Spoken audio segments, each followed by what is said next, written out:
you know, when we take the Bodhisattva vow, we're taking the Bodhisattva vow until samsara is empty.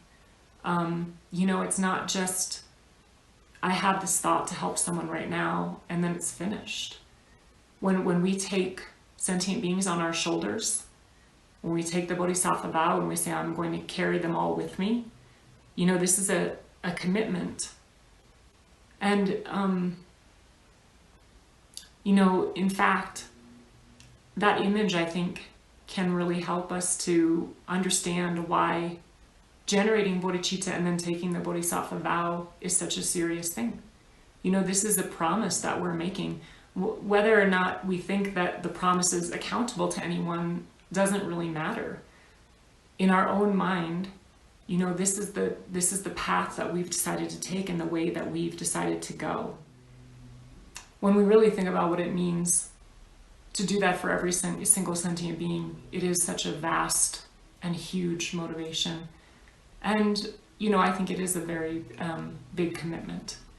But when we think about the benefit to ourselves, and we think back through the verses of this chapter, so many benefits were really our benefit.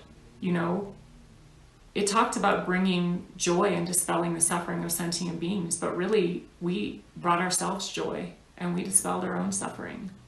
And we retrained ourselves, you know, from being this person who does everything backwards from the Dharma into a person who does something for the Dharma.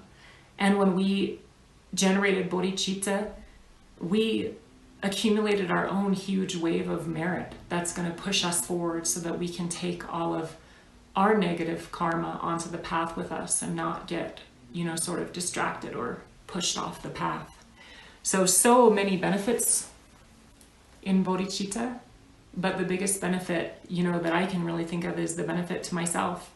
I know that it always seems like I'm focusing on others, but the biggest benefit of bodhicitta is, you know, that I get to be a person, you know, and ultimately not a person, a Buddha, who's not doing things in the ordinary way anymore, and who also gets to help others to let go of those habits that are causing themselves and everybody so much suffering.